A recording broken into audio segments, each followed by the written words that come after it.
Hello, I'm Dr. Frank Incrapera. I'm a dentist in Houston, Texas. Today let's talk about tooth grinding. Boy, I see a lot of that in Houston, Texas. We probably see a lot of it in America.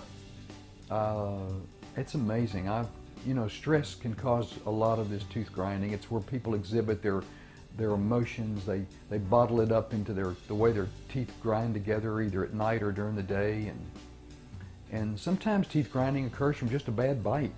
Maybe your bite's not right, and you're trying your best to find your bite and grind it in place, and that causes other problems like temporomandibular joint pain, facial pain, things like that can be caused from tooth grinding.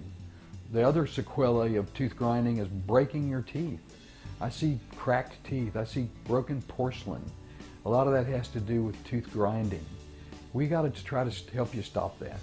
There's appliances we make. There's ways we correct your bite to help you maybe not grind your teeth so much.